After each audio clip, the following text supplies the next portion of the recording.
एक गांव में औरतों की चोटी काटने की घटना होने लगी थी। जैसे ही रात होती, एक चुड़ैल अपने हाथ में खंजर लेकर आती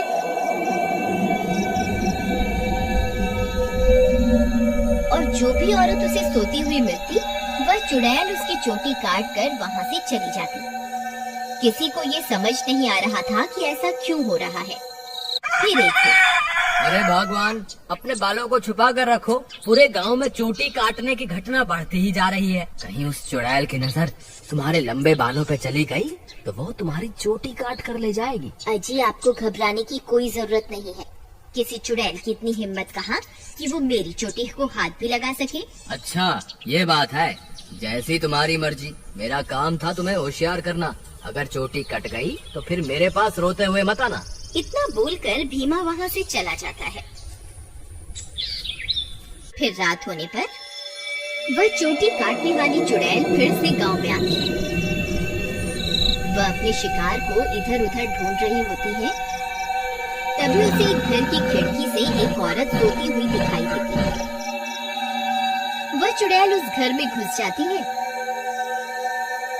और उस औरत की चोटी काट लेती है। जैसे ही औरत की चोटी कटती है, उसकी नींद खुल जाती है। हे भगवान, ये चुड़ैल अंदर कैसे आ गई? हाय, मेरी चोटी कहाँ गई? अरे मर गई, इसने तो मेरी चोटी ही काट ली। तभी वह चुड़ैल उसकी चोटी को लेकर वहाँ से उड़ जाती है।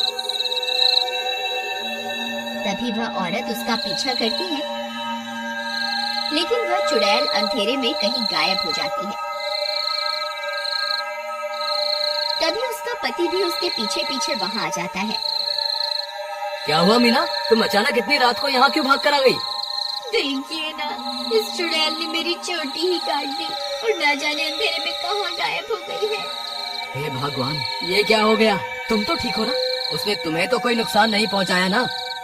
फिर वे दोनों उदास मन से वापस अपने घर आ जाते हैं।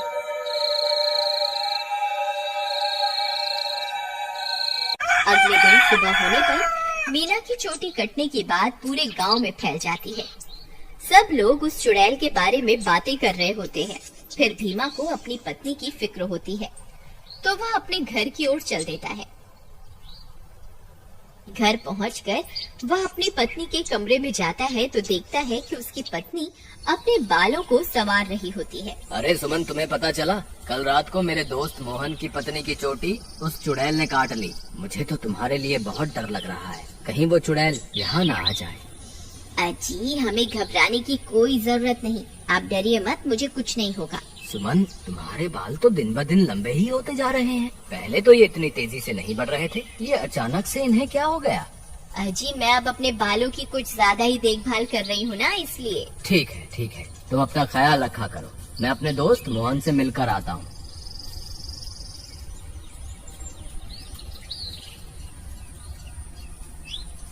अरे भाई मोहन, तुम कैसे हो? भाभी के बारे में पता चला, सुनकर बहुत दुख हुआ। क्या बताऊं भीमा भाई, जब से मीना की चोटी कटी है उसका तो रो रो कर बुरा हाल है। और बताओ, सुषमा भाभी तो ठीक है ना? अब तुम्हें भाभी का बहुत ज्यादा ख्याल रखना होगा, कहीं चुड़ैल उन्हें अपना अगला शिकार न बना ले। तुम सही कहते हो भाई, मुझे भी बहुत फिक्र हो रही है। ठीक है, अब मैं चलता हूँ। तुम अपना और मीना का ध्यान रखना। फिर इतना बोलकर भीमा वापस अपने घर आ जाता है।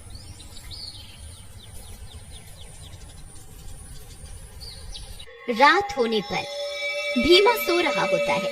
अचानक उसे चीख सुनाई देती है। उसकी नींद खुल जाती है। वह इधर उधर देखने लगता है। सुमन कमरे में नहीं होती। वह बहुत डर जाता है। सुमन, कहाँ हो तुम? सुमन, कहाँ हो तुम?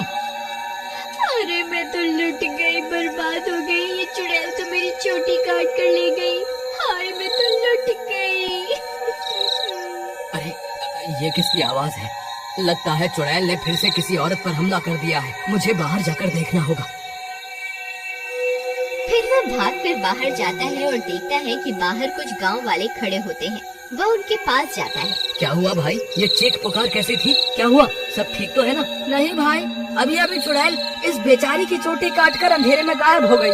हे भगवान, सुमन तुम कहाँ हो? मुझे वापस घर जाना चाहिए। फिर वो वापस अपने घर की ओर दौड़ पड़ता है। जब वो घर पहुंचता है तो देखता है कि सुमन अपने बालों को सहला रही होती है। वह उसे देखकर हैरान हो जाता है। सुमन, तुम कहाँ चली गई थी? तुम्हें पता है अभी चुड़ैल ने फिर से किसी की चोटी काटी। क्या तुम्हें बिल्कुल भी डर नहीं लग रहा? सुमन उसकी बातों को अनसुना कर देती है और खुशी खुशी अपने बालों को सहलाती रहती है। सुमन के बाल अब और भी लंबे हो चुके होते हैं। ये क्या सुमन, तुम्हारे बाल तो एक दिन में ही इतने लंबे हो गए, ये कैसे हो सकता है? भीमा सुमन के बाल देखकर घबरा जाता है। उसे समझ नहीं आता कि आखिर ये सब चल क्या रहा है। फिर अगले दिन सुमन के बालों की लंबाई की चर्चा पूरे गांव में फैल जाती है। सब लोग उसके बालों के बारे में बातें कर रहे होते हैं। अरे भाई, जब जब चुड़ैल किसी की चोटी काटती है तब तब भीमा की पत्नी के बालों की लंबाई बढ़ जाती है। मुझे तो लगता है भीमा की पत्नी ही चोटी काटने वाली चुड़ैल है। भीमा उन सारे गांव वालों की बातें सुन रहा होता है। उसे कुछ समझ नहीं आता कि वह अब क्या करे। फिर वह अपने दोस्त मोहन के पास मदद मांगने जाता है। मोहन भाई, मुझे लगता है सुमन ही चुड़ैल है जो गांव में सबकी चोटी काट रही है। तुम ऐसा क्यों कह रहे हो भाई? भाई, जब जब किसी की चोटी कटती है तब तब सुमन की बालों की लंबाई बढ़ जाती है। और कल जब चुड़ैल का हमला हुआ तब सुमन अपने बिस्तर पर भी नहीं थी, फिर अचानक पता नहीं कहां से आ गई। अगर ऐसा है तो हमें कुछ न कुछ करना होगा। तुम आज रात को सोने का नाटक करना, फिर जैसे ही भाभी घर से निकले तुम उसका पीछा करना, तब दूध का दूध और पानी का पानी हो जाएगा। मोहन भाई, तुम भी मेरे साथ मेरे घर चलो, तुम वहीं छुप जाना, फिर हम इसे रंगे हाथों पकड़ेंगे। ठीक है, चलो फिर।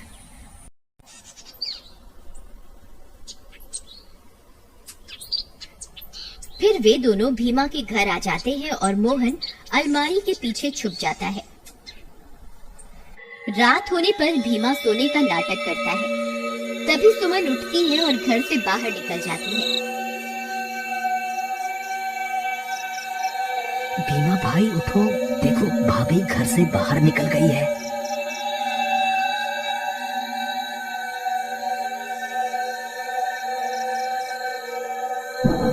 सुमन थोड़ी दूर जाते ही चुड़ैल में बदल जाती है और अपने शिकार की तलाश करने लगती है। भीमा और मोहन की आंखें फटी की फटी रह जाती हैं। भीमा भाई, तुम्हारा शक सही निकला, तुम्हारी बीवी तो चुड़ैल निकली। मोहन भाई, अब क्या करें? ये जरूर अपने शिकार की तलाश में निकली होगी।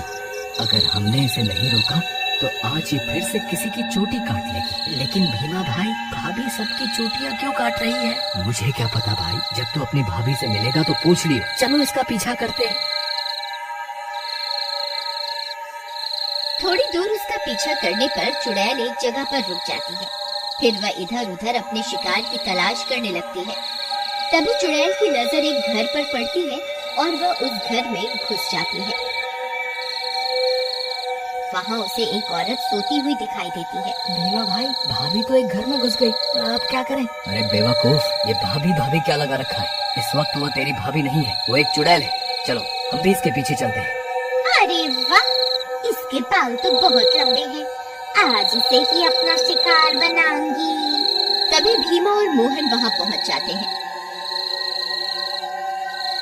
रुक जाओ भाभी, मैं आपको ऐसा नहीं करने दूंगा। ए चुड़ैल, वहीं के वहीं रुक जा, नहीं तो तुझे जान से मार देंगे। देखो सुमन, तुम ये ठीक नहीं कर रही हो, तुम्हें अभी के अभी ये सब रोकना होगा। ए मूर्ख इंसान, मैं कोई तेरी सुमन नहीं हूँ, मैं एक चुड़ैल हूँ। बस मुझे थोड़े और बालों की जरूरत है, फिर मैं महाशक्तिशाली बन जाऊंगी। फिर हर तरफ सिर्फ मेरा ही राज होगा। भीमा भाई, तुम इसे बातों में उलझाओ, मैं पीछे से जाकर इसकी चोटी काट दूंगा। फिर भीमा चुड़ैल को अपनी बातों में उलझाता है। तभी मोहन चुपके से चुड़ैल के पीछे पहुंच जाता है और उसकी चोटी काट देता है। अरे मर गई रे, ये तूने क्या कर दिया? मेरे सारे कराए पर पानी फेर दिया। चोटी कटते ही चुड़ैल की सारी शक्तियाँ खत्म हो जाती हैं और सुमन चुड़ैल के चंगुल से आजाद हो जाती है। अरे भाभी, आप वापस आ गई? मोहन भैया, आपका बहुत बहुत धन्यवाद। आपकी वजह से मुझे इस चुड़ैल से मुक्ति मिल गई। भीमा भी अपनी पत्नी को वापस पाकर खुश हो जाता है और वे दोनों फिर से एक साथ रहने लगते हैं। इस तरह गांव वालों को चोटी काटने वाली चुड़ैल से छुटकारा मिल जाता है और सब गांव वाले हंसी खुशी रहने लगते हैं।